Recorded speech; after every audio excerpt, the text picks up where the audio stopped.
മഹാന്മാരായ സൂഫിയാക്കള് പറയുന്നു, കാനനീ ജാറും മുസ്രിഫുൻ അലാ നഫ്സിഹി, അതിക്രമം ചെയ്ത ഒരു അയൽവാസി എനിക്കുണ്ടായിരുന്നു.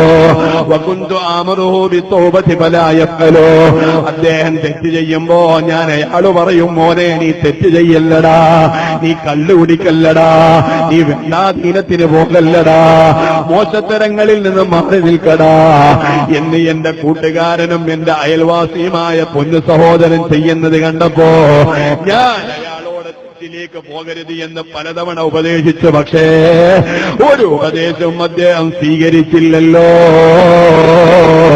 ഞാൻ പറയുന്നതിന് അദ്ദേഹം വില കൊടുത്തില്ലല്ലോ. ഇങ്ങനെ വില കൽപ്പിക്കാതെ ഈ മനുഷ്യൻ പെട്ടെന്നതായി ലോകത്തെന്ന് വിട പറയുകയാ. ഫലമ്മാ മാതറഅയ്തു ബിൽ ജന്നാ,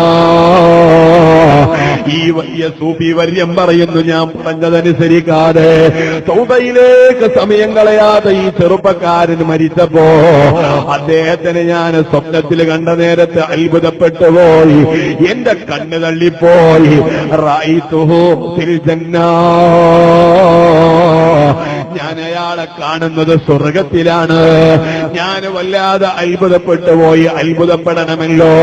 ജീവിതത്തിൽ നല്ലത് ചെയ്യാൻ പറഞ്ഞിട്ട് അതിന് ചെതി കൊടുക്കാതെ, വേണ്ടാധീനങ്ങളിൽ നിന്ന് മാറി നിൽക്കണമെന്നതിന് സമയം കാണാതെ, ഏത് സമയവും തെറ്റ് ചെയ്തിരുന്ന ഇദ്ദേഹം മരിച്ചു കഴിഞ്ഞപ്പോ സ്വർഗത്തിലാണല്ലോ കാണാൻ കഴിഞ്ഞത്.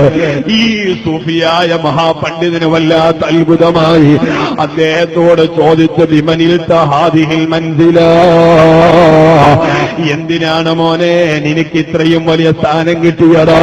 നിന്നെക്കുറിച്ച് ഞാൻ ഇങ്ങനെ കരുതിയില്ലല്ലോ.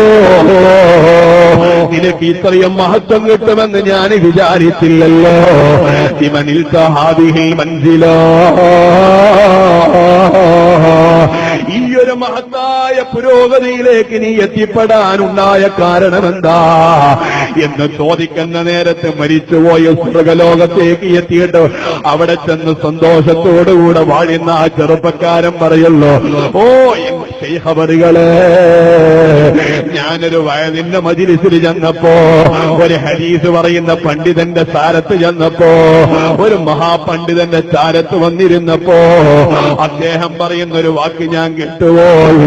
മർറഫഅ സൗതഹു ബിസ്സലാം അലാ റസൂലില്ലാഹി സ്വല്ലല്ലാഹു അലൈഹി വസല്ലം വജബത് ലഹുൽ ജന്നാ. ഒരാള് ഹബീബായ നബി സല്ലല്ലാഹു അലൈഹി വസല്ലമ തങ്ങളെ പേര് കേൾക്കുമ്പോ സുബ്ഹാനല്ലാഹ് മറ്റുള്ളവർ വല്ല അഭിപ്രായവും പറയുമോ? ഞാൻ ഉറക്ക സ്വലാത്ത് ചൊല്ലിയ മറ്റൊരാൾ ഇടം കണ്ടിട്ട് നോക്കുമോ? ഇവർക്കിടയിൽ എന്റെ ജാലത പ്രകടമാകുമോ? മറ്റുള്ളവർ എന്താ വിചാരിക്കുക? ഇങ്ങനത്തെ ഒരു ചിന്തയൊന്നുമില്ലാതെ, മറ്റുള്ളവരെ ബോധ്യപ്പെടുത്തണമെന്ന് ചിന്തയില്ലാതെ മുത്തു മുഹമ്മദുർ റസൂലുള്ളാഹ് സ്വല്ലല്ലാഹു അലൈഹി വസല്ലമ തങ്ങളെ പേരിൽ സ്വലാത്ത് ഒരാളെ ഉറക്ക ചൊല്ലുമ്പോ, മുത്തുനബിയുടെ പേര് കേൾക്കുമ്പോ ഉറക്ക സ്വലാത്ത് ചൊല്ലിയാൽ വജബത് ലഹുൽ ജന്നാ, അല്ലാഹു തആല അവന് സ്വർഗം കൊടുക്കുക തന്നെ ചെയ്യുമല്ലോ. ഈ ഒരു വലിയ പണ്ഡിതന്റെ പ്രഭാഷണം കേട്ടപ്പോ ഫറഫഅത സൗതി ബിസ്സലാത്തി അലൈഹി, ഞാൻ പിന്നെ ഒന്നും ആലോചിച്ചില്ല. അദ്ദേഹം അത് പറഞ്ഞ ഉടനെ തന്നെ ഞാൻ റസൂലുള്ളാഹി സ്വല്ലല്ലാഹു അലൈഹി വസല്ലം ഉറക്കെ അങ്ങ് സ്വലാത്ത് ചൊല്ലി. മറ്റുള്ളവർ കേൾക്കട്ടെ കേൾക്കാതിരിക്കട്ടെ, അഭിപ്രായം പറയട്ടെ പറയാതിരിക്കട്ടെ, എനിക്കെന്റെ ഹബീബിന്റെ പേരിൽ സ്വലാത്ത് ചൊല്ലിയാൽ പടച്ചറപ്പ് സ്വർഗം തരുമെന്നുള്ള ആ വാക്കിന്റെ ആ ഒരു മാധുര്യം ചിന്തിച്ചുകൊണ്ട് ഫറഫഅതു സൗതി അലാ മുഹമ്മദിൻ ബിസ്സലാത്തി അലാ മുഹമ്മദിൻ സ്വല്ലല്ലാഹു അലൈഹി, മുത്തുനബിയുടെ പേരിൽ ഞാൻ ഉറക്കെ അങ്ങ് സ്വലാത്ത് ചൊല്ലി. ഉറക്കെ അങ്ങ് സ്വലാത്ത് ചൊല്ലി മുഹമ്മദുർ റസൂലുള്ളാഹി.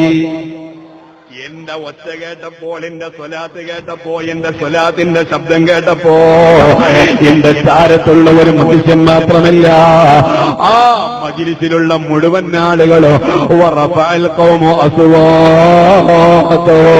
അവിടെയുള്ളവരെല്ലാം സ്വലാത്ത് ഉറക്കെ ചൊല്ലുകയാണ്. ഞാനാണല്ലോ അതിന് തുടക്കം കുറിച്ചത്. അതുവരെ ആ മജ്‌ലിസിൽ അങ്ങനത്തെ ഒരു ശബ്ദം കേൾക്കില്ലായിരുന്നു. മുസ്ലിയാരിങ്ങനെ പറയും, മറ്റുള്ളവർ ഇംഗ്ലീഷ് മീനിനെ പോലെ ചുണ്ടിങ്ങനെ അനക്കോ എന്നല്ലാതെ വാത്തുറന്ന് സ്വലാത്ത് ചൊല്ലുന്ന ഒരു ശീലം അതിലെ കണ്ടില്ലായിരുന്നോ. ഈ ഹദീസ് ഞാൻ കേട്ടപ്പോ ആവേശത്തോടുകൂടെ ഞാൻ ഹബീബായ മുഹമ്മദ് മുസ്തഫ മുഹമ്മദ് റസൂലുള്ളാഹി സ്വല്ലല്ലാഹു അലൈഹി വസല്ലമ തങ്ങളുടെ പേരിൽ ഉറക്കെ ഞങ്ങൾ സ്വലാത്ത് ചൊല്ലിയപ്പോ അതേ ഈ ചെറുപ്പക്കാരൻ പറയുന്നു വഗഫറല്ലാഹു ലനാ അജ്മഈൻ. ഞാൻ അന്ന് ചൊല്ലിയ ഉറക്ക സ്വലാത്ത് ചൊല്ലിയത് മറ്റുള്ളവരും കേട്ട് ചൊല്ലിയത് കൊണ്ട് ഞങ്ങൾ എല്ലാവരുടെയും ദോഷം അല്ലാഹു പുറത്തു തന്നു. നമ്മുടെ ദോഷം അല്ലാഹു പുറത്തു തരട്ടെ. അല്ലാഹു നമുക്ക് മാപ്പ് തരട്ടെ.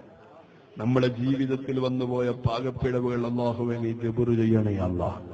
ഞങ്ങളാരെ കൈവടിഞ്ഞാലും റബ്ബായ നീ ഞങ്ങളെ കൈവടിയല്ലേ അല്ലാഹ്.